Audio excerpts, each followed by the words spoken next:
is that large swath of Mhm. women that we're going to potentially disenfranchise, Mhm. is that worth the risk of the Mhm. very rare instances where we actually have non-citizens Mhm. participating in our federal elections? Hi, I'm Dr. Lori Stevick Rust. 40 years of sitting with people through their hardest moments has taught me one thing. Our power lives in our courage to be real. This is where we stop pretending and we find our way back to ourselves. I'm glad you're here. Now pull up a chair. This is Becoming Real. My guest today is Tera Coleman, counsel at Baker Hostetler and an accomplished attorney who represents clients in both the state and federal courts. Her practice includes complex civil litigation, white-collar criminal defense, and internal investigations. Her experience gives an important lens, I think, for helping us examine the SAVE Act. Not only what the legislation says, but how a federal law like this could be implemented, and then what legal questions it may raise and how its requirements could affect all of us. Tera has been recognized by Best Lawyers in America as the one to watch and has been named a rising star by the Ohio Super Lawyers for 3 consecutive years. And if that wasn't enough, to be honored by Crane's Business in the 40 under 40 category. And if you live here in the Cleveland area, you might recognize her as a legal commentator on Cleveland's television stations. I'm really excited and pleased to invite Tera Coleman into this conversation to help us unpack and unravel and understand the impact of the SAVE Act. Tera, thank you so much for taking time. I know you are a busy lawyer with 12, 13-hour days running sometimes. I always thought that psychologists had it hard, but my friends who are lawyers, I think, I don't know, your days get pretty long. So That's thank you real. so That's much for real. taking time this morning to be here to talk about Absolutely. this. Let me level set for the listeners.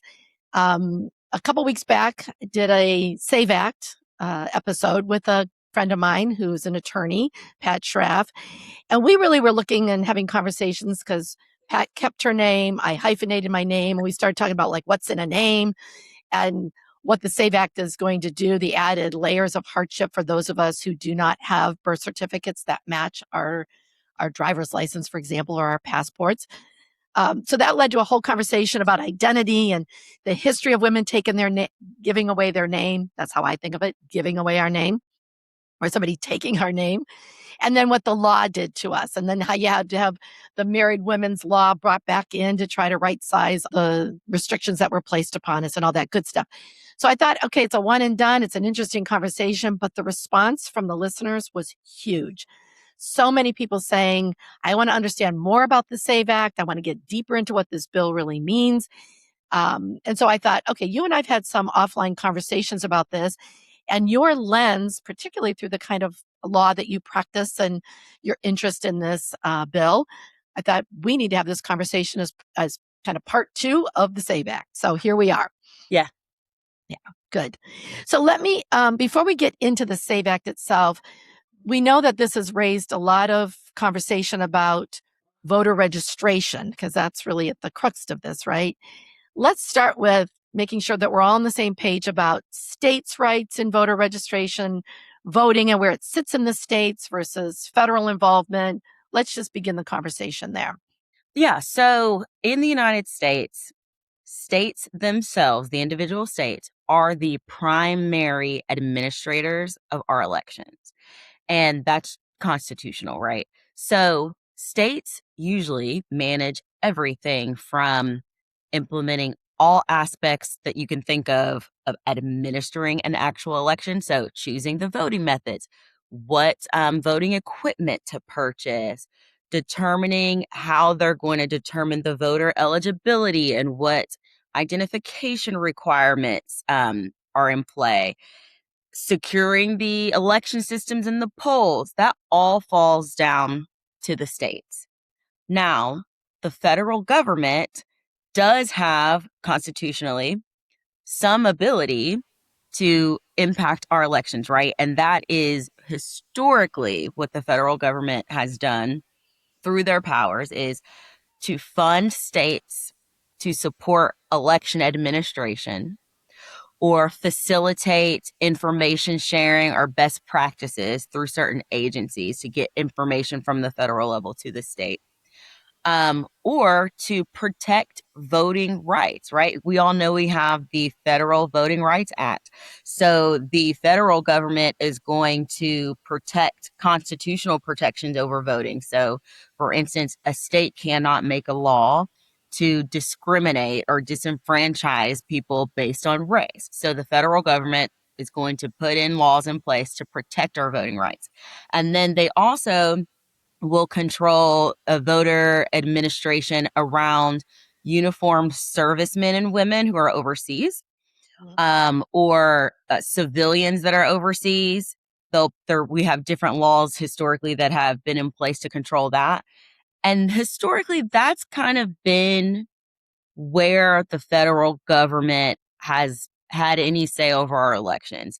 It's either been to fund, to expand voting rights, or sheer administrative things. For instance, the HAVA Act put in place that states now have to have a computerized voter rolls or registration, right? So administrative things like that. That's base level how things have gone. And I think what we're seeing now, especially with the SAVE Act, is just the federal government maybe trying to inch a little further than what we're used to. Mm-hmm. The question when I hear that begs for me is, if this has worked as a system, as you've explained it, of federal involvement, sounds good to me. Like, why would we not want the federal government to make sure that states can't disenfranchise some voters? Why would we not want the federal government to make sure, hey, here are best practices and we're going to implement those and we're going to be, able to support you in that? All that sounds great to me. Now then the question comes, why? Why we need the SAVE Act is one thing that sits in my head. And two, what is the huge, huge push on this? This is a stalemate, right? This is a battle. And anytime I see a battle psychologically, I go, there's something else bubbling here. Right. So I went And looking, and I just want to run this by you. Apparently, I think I don't think anybody who's listening is going to say, we want to have voter registration fraud, or we want to have non-citizens voting. Nobody truly, I think, who believes in our Constitution and our democracy wants that. So this right. isn't like, oh, well, you just want to have non-citizens voting. I don't think anybody wants that.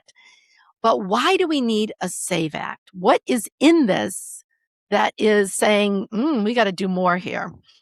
You're right. So at the core, right, at the core of it is to prevent non-citizens from voting. And as you say, everyone's in agreement for that. And nobody wants to diminish that or take that away. We're all in agreement. And so what the SAVE Act is going to do, there's kind of four main parts. Uh, it's going to require states to obtain documentary proof of citizenship before registering. Okay. And before that is something that states would determine what documentation or how people attest to being a citizen. And then it's going to require photo ID at the actual polls. And then it's going to require states to verify their voter rolls on an ongoing basis, which states already do. But there's this, thing where now the federal government's requesting state voter roll information. And in some cases that has happened. I know Ohio has already turned theirs over, for instance, even without the SAVE Act being implemented. And then it's going to create penalties for election workers who violate these new restrictions to register people. And then it also allows for a private right for citizens to bring action against election officials to implement this. So the issue is kind of twofold. It's okay, the impact of requiring new documentation but also the impact on how this is going to impact the election officials, because it almost could have a deterrent effect. Yeah, so that surprised me when I read that piece to it. So essentially, then, if the SAVE Act passes, if I'm understanding this, there will be people who can't access these records. So for anybody out there listening going, oh, okay, what's the big deal? Go get your birth certificate, go figure this out. It's not that big of a deal.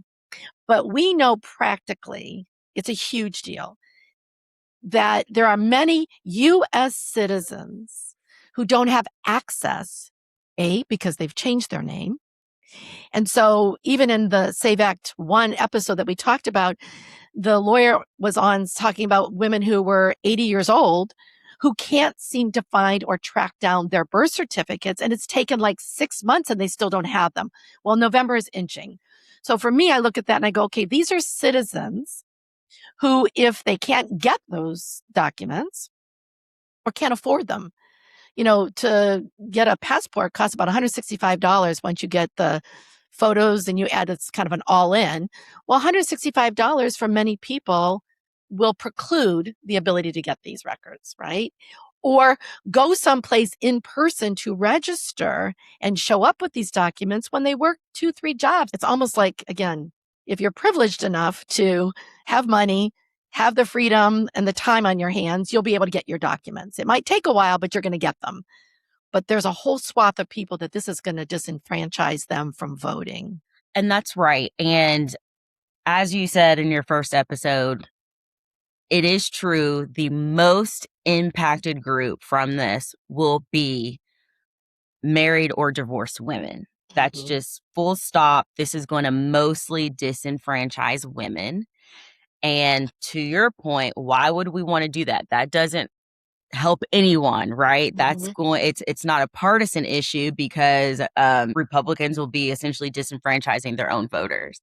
And so that's the exact kind of opposition to this, is because we're solving for a problem that is not necessarily, I won't say that it doesn't exist, but we're solving for a problem that is not significant enough to warrant the risk that it is going to bring to the eligible US citizens to vote. Like, the risk of disenfranchising them is far greater than what we're solving for.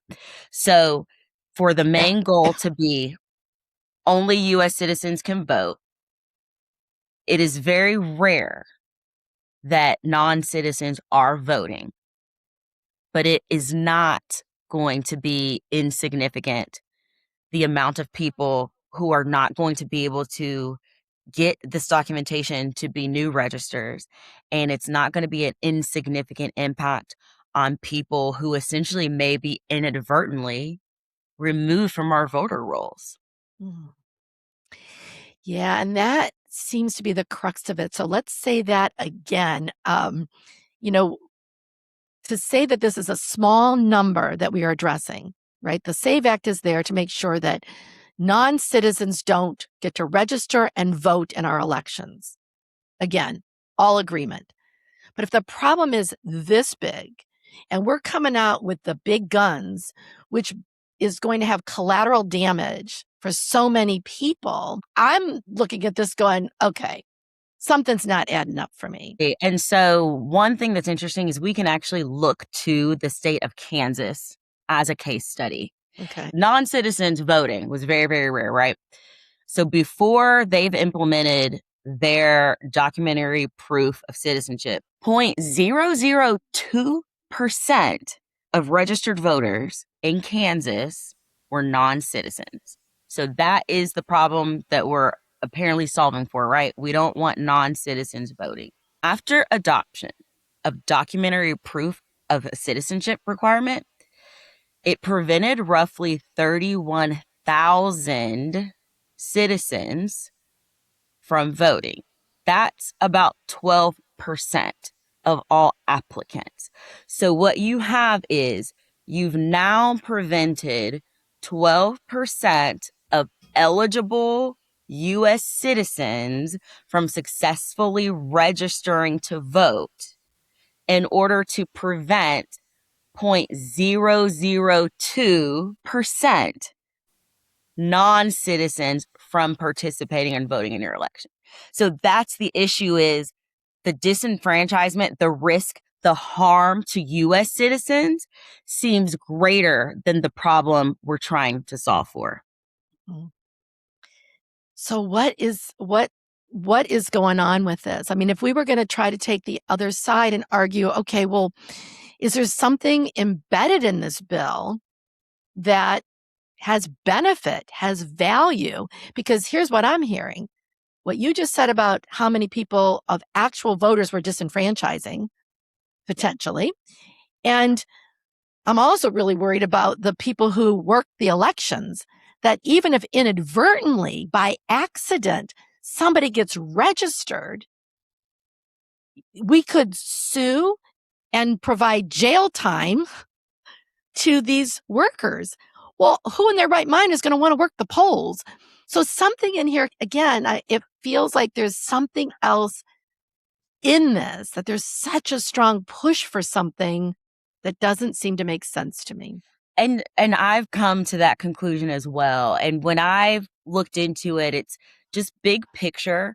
We do know that our current administration has certain goals, and those goals are outlined, right?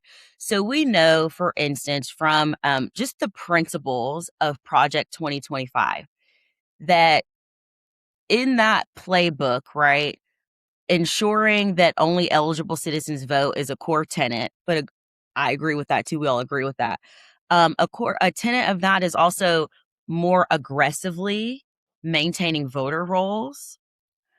And another flavor or kind of principle you can glean from Project 2025 is the expansion of federal enforcement over election laws.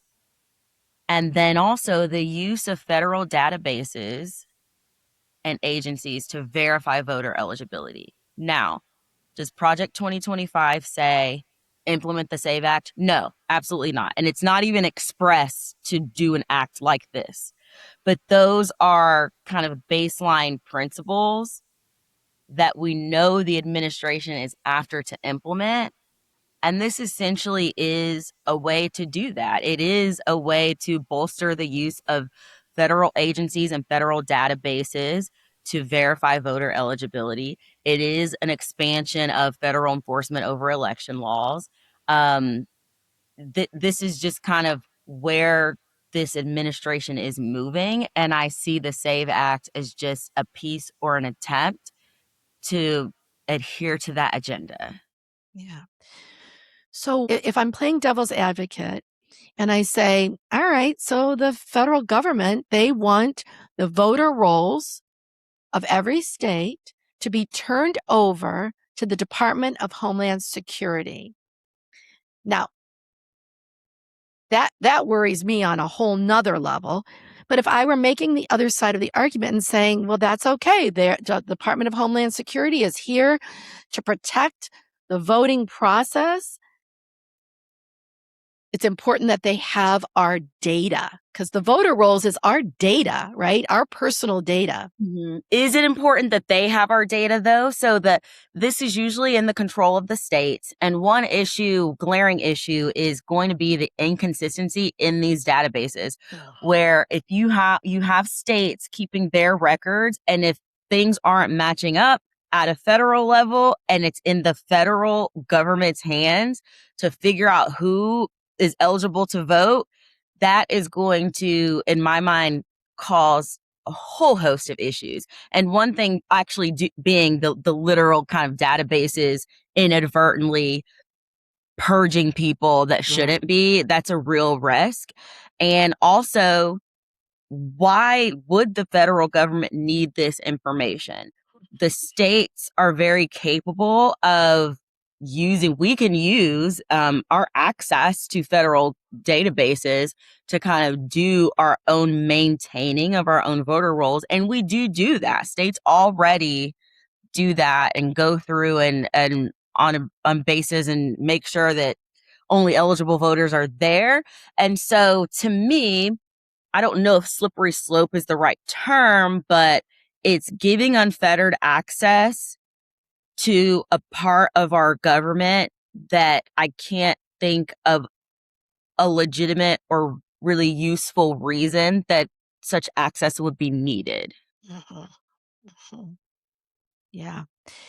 Yeah. I try to make the other argument, and I could see if the data, I could even bend my mind around if we were looking at like larger numbers, that the states are just not doing a good job. And so many non-citizens are getting registered and voting that, yes, man, we've got to do something to protect the core of our democracy, which is about fair voting for citizens only. But when we talk about 0.002, I start to think, and now I will separate myself from you as the lawyer and say as a psychologist, I start to go with what I keep hearing is this is important. This is important. We can't have fraud in our voting system. We can't have fraudulent elections. We can't have fraudulent elections. And when I start hearing a chant, as a psychologist, I go underneath and I go, are you trying to plant the seed that our voting is fraudulent because you've said it so many times? We know that's how propaganda works. Say it enough times and people start going, oh, but our voting isn't safe, until you take a pause emotionally and you go, but let's look at the data. That's a message of propaganda for me. I'm not asking you to say that as a lawyer, but as a psychologist, I look at that and I go, all right, so where are we leading with this? We've got Right. elections coming up in November.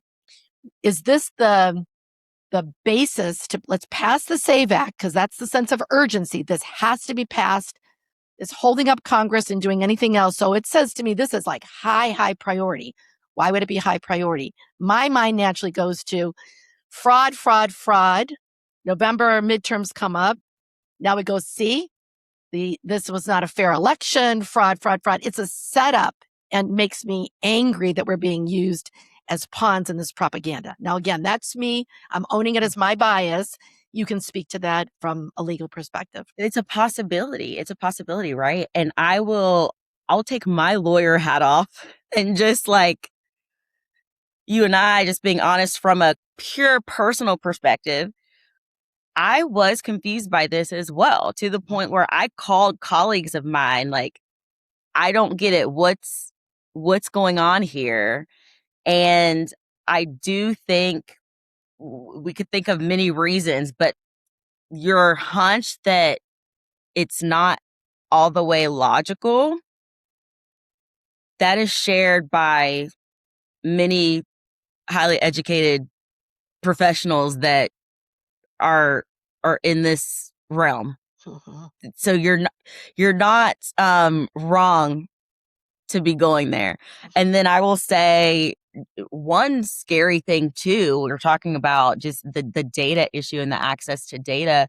So not only the accuracy and the risk of false positives, right? And privacy and due process, but now you're giving the federal government access to who voted for who when, how people are registered, more information than what is needed to identify non-citizens who might appear on the voter rolls. And yeah, your mind can just go many places on what you could do with that. Mhm. But no, you're not a conspiracy theorist, neither am I, but I Mhm. will say just the questioning, it's not wrong. It's not Mhm. wrong to question it, and you're not the only one questioning it. And here's my bigger overarching worry. Like, okay, so we get through this phase. I don't want that for Democrats or Republicans that are Right. sitting in the White House, because now what it says is Lori, and I'll own this, is a registered Democratic voter. Well, if I get purged out and somebody doesn't want me to vote because I'm not voting Republican, that violates my very rights as a citizen. And the same thing would be true. No Republican should want to be identified as a voting Republican if we have a president sitting in the Oval Office who's a Democrat, or Congress. I think this is a danger to all of us. And it feels like we're just being used as pawns. Like now, what felt like a sacred, private, I don't have to tell you who I voted for. We pulled a little screen. Feels like now that's being totally exposed through this act. Yeah. So it's, again, back to what we were saying. It seems to be overkill to solve for a problem that's not significant enough to warrant this current draft of what the Save America Act would implement. So what Right. do we do? Anybody who's listening might go, yeah, I agree with you, or I think this is nonsense and I'm supporting it, whatever, however people land after they hear this conversation. This isn't something we get to vote on. So what can we as citizens who have feelings on both sides of this, what can we actually do?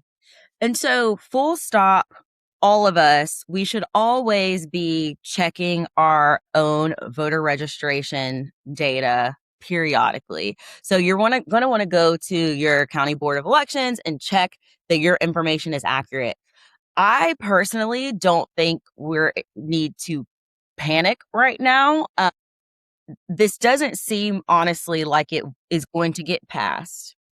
It's the importance of the conversation is more around understanding the capabilities of what this could do, because it also helps us understand the individual state laws that are being passed, right? So states are doing similar things within their own jurisdiction that are causing these same issues. So the conversation is important.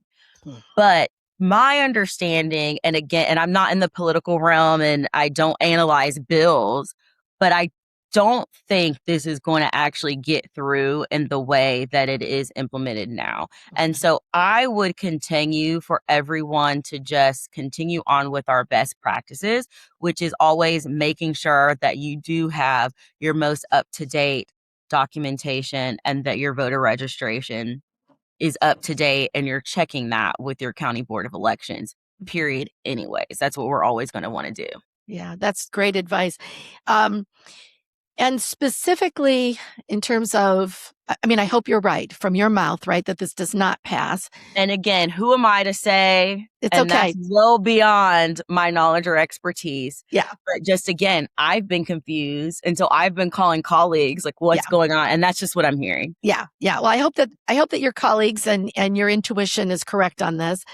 But in preparation, it's good advice. And I always say that these issues, and I have to thank our current administration, I think I have been more politically aware, paying more attention, where I think I was asleep at the wheel. So I have to really thank this administration because I really feel like it's helped us to do exactly what you're saying. Like, you should be checking, you should be making sure that there's no problem when you go to get into the voting booth, that your data is correct.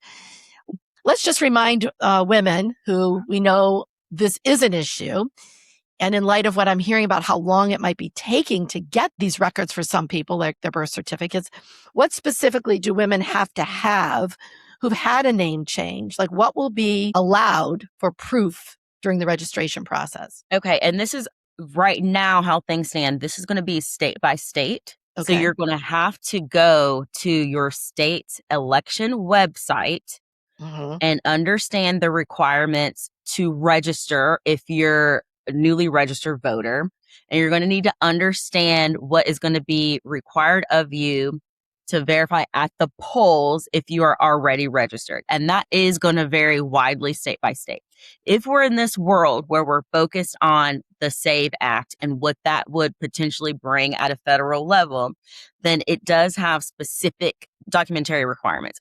And it's going to be either a U.S. passport, a U.S. birth certificate showing your citizenship here in the United States, and then beyond, there's certain military records and other things on that list that could work for that. Or close to a passport, some states, something that can satisfy the real ID requirements that does prove your citizenship. And so people with name changes, it's kind of the two things we've been talking about that are problematic for some people, which is going to be a U.S. passport or birth certificate. And I will say, historically, there is a group of people too, especially Black women from the South, who have gone up north. There are instances where our older generations no longer have access to their birth certificates, just historically from that move.